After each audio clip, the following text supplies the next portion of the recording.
आप देख रहे हैं देश का नंबर 1 news channel the Herald Times. दर्शकों, मैं हूं नासिर चांद कुरैशी और आप देख रहे हैं द हेरल्ड टाइम्स। दर्शकों, आज मैं एक ऐसी हस्ती से मिलाना चाहता हूं जो ना कि बिहार में एमपी का इलेक्शन लड़े, बिहार हो, यूपी हो या दिल्ली हो। आज मैं दिल्ली में इंटरव्यू कर रहा हूं। दर्शकों, मैं एक ऐसी हस्ती से मिलाना चाहता हूं जो ज़मीन से जुड़ा है। आपने नेता तो बहुत देखे होंगे, मगर जो ज़मीन से जुड़े हुए नेता हैं उनकी बात ही अलग होती है।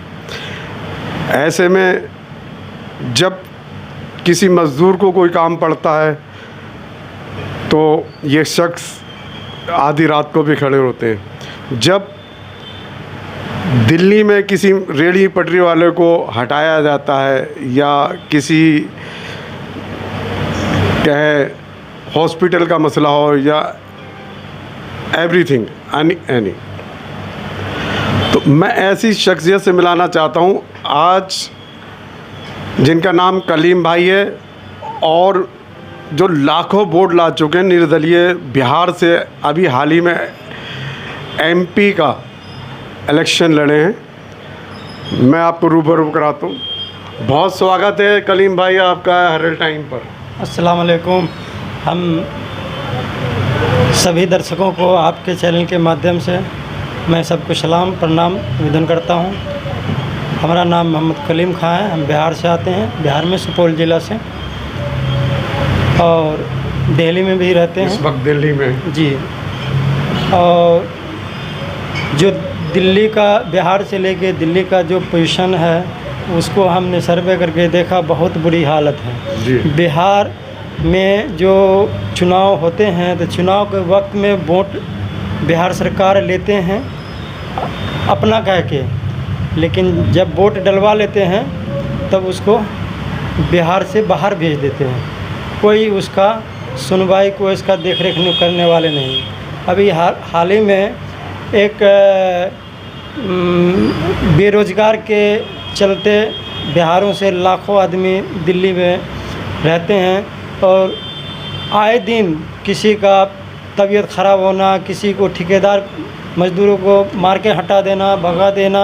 जी, हम यही हेरल्ड टाइम यही जानना चाह रहा था कि आपके बारे में बहुत कुछ सुना कि जब भी किसी गरीब को ज़रूरत पड़ती है आपकी, बड़ा किसी अभी दिल्ली के में किसी भी नेता के पास चले जाए, वो धक्के खाकर एंड में आपके पास ही आता है और आप हमेशा खड़े रहते हैं गरीब के। रात के अंधेरे में, दिन के उजाले में, आधी रात में हमको याद करते हैं, हम उनके साथ रहते हैं। हॉस्पिटल हो, पुलिस का मामला हो या किसी प्रकार का कंपनी का हो, ठेकेदार का हो, किसी भी प्रकार में अगर हमें याद करते हैं हम उसके साथ देते हैं और उसका काम करके ही आते हैं।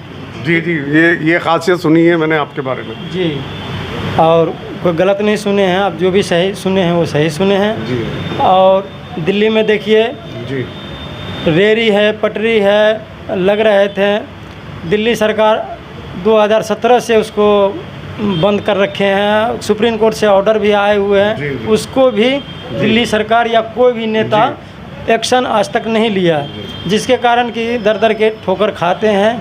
पटरियों वाले, रेहड़ी वाले, ठेली वाले बहुत परेशान हालत में हैं और बिहार सरकार से हम लोग जो हालात से परेशान गुजर रहे हैं अभी दिल्ली में, ये बहुत मुश्किल है, बहुत कठिनाई है। ये पटरी का आपने 2017 में क्या निकाला है, लेकिन जो जहाँ तक मेरी जानकारी है, शीला डिस्ट्रिक्ट के टाइम पर एक एमसीडी में पर्ची कटी थी 2007 के अंदर। जी 100 रुपये की पर्ची थी। जी। उसमें कुछ पटरी वाले गए सुप्रीम कोर्ट जी 2017 में, जी। और सुप्रीम कोर्ट कह रही है कि साहब आप इनको खाने कमाने का हक़ है, इंक्रोचमेंट नहीं मत कीजिए, नॉट इंक्रोचमेंट मत कीजिए, आप इन्हें सुबह आएँ शाम को इनको खाना कमाने का हक़ है। तो ये फिर भी कहीं बैठने नहीं दे रहे हैं दिल्ली में। हाँ, तो उसके लिए कोई एक्शन नहीं ले रहे हैं, कोई नेता एक्शन नहीं ले रहे हैं और हर आदमी कहते हैं कि हम सुप्रीम कोर्ट का सम्मान करते हैं। हम भी सम्मान करते हैं, लेकिन जो सुप्रीम कोर्ट ने उनको जजमेंट दिया और इस तरह से अलाउड किया, तो नेता वगैरह क्यों नहीं उसको एक्शन लगते हैं, क्यों नहीं उसको पास करते हैं?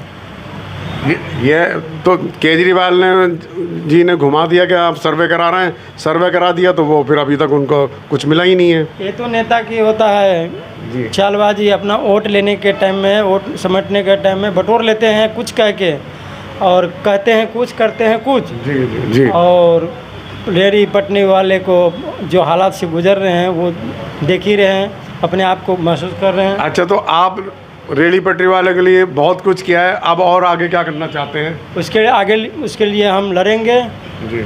सुप्रीम कोर्ट फिर जाएंगे, फिर से जाएंगे, फिर अपील करेंगे, जी। फिर हम पीछे का भी जजमेंट उसको दिखाएंगे कि क्यों ना हम लोग का सुनवाई हो रहा है, क्यों ना हम लोग को देखना।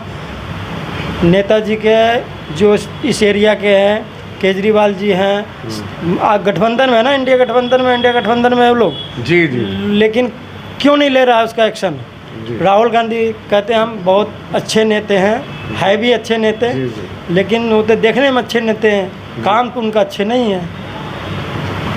उनके सरकार के रीजन में जितने अपराधी हुए हैं, अब इतना भ्रष्टाचार हुआ है, लेकिन आज तक उसका कोई खास नहीं है। जी। और हम मजदूरों के लिए, किसानों के लिए अभी आप जो है अपने रेहड़ी पटरी वालों के लिए बहुत कुछ करना चाहते हैं। जी जी जी। आपके मन में आपके है एक जज्बा, एक ख्वाहिश है। जी जी। कि मैं जज्बा ख्वाहिश तो आपका बचपन से ही मैंने देख लिया। जी जी। तो और चाहते हैं कि अब ये जो है इसका काम आगे बढ़ाएं। दिल्ली से, ये बिहार दिल्ली से, से। दिल्ली से हम लड़ेंगे, बिहार जी, से जी। और दिल्ली तक ही लड़ेंगे। जी, जी। रेहड़ी पटरी वाले, मजदूर के लिए, किसान के लिए, नौजवान के लिए, शिक्षा के लिए, उसके रेहड़ी पटरी वाले जो नहीं, मैं एक चीज़ और बता दूं, पूरी हिंदुस्तान के लिए 2014 में पार्लियामेंट में भी पास हो चुका है मोदी जी की सरकार में कि खाने कमाने का सबको हक है। अब सुप्रीम कोर्ट भी कह रही है, मगर वो डंडे मार मार के गरीब पटरी वालों को भगा देते हैं। ये तो अभी आप आगे कुछ करेंगे? जी जी। और ये तो अफसरशाही है, कहते हैं करते नहीं हैं। ये रेहड़ी वाले, पटरी वाले बारिश में, धूप में लगा रखते हैं, पुलिस वाले का नाम आया कि भाई आ रहे हैं, जी जी, लेके भागते हैं गली में, दुकानों में, रिश्वत भी खाते हैं, बहुत परेशान कर रहे हैं। तो आप इस पे काम करेंगे? आप बिल्कुल हम काम करेंगे, करते आए हैं, कर रहे हैं और इंशाल्लाह करते ही रहेंगे।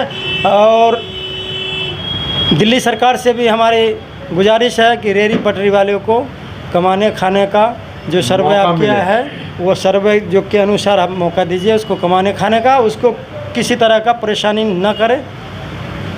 नहीं, वो सर्वे तो पेंडिंग में डला हुआ ना, अभी तो रोटी चाहिए गरीब को, तो इस वजह तो उस पेंडिंग में डाला है, उस सर्वे को तो उनकी काम है, लेकिन रेहड़ी पटरी वाले जो रोज़ कमाते हैं, रोज़ खाते हैं, मैं वही बोल रहा हूँ कि वो तो पटरी वालों को पेंडिंग में डाल दिया उन्होंने, कि साहब वो सर्वे करा दिया, अभी और कराएंगे, अभी रह गया, ये सब इसमें घुमा रखा। करोड़ों रुपया एमसीडी वाले खा गए, 100 रुपये की पर्ची कटवा के, आज तक उसके लिए कोई आवाज़ सुप्रीम कोर्ट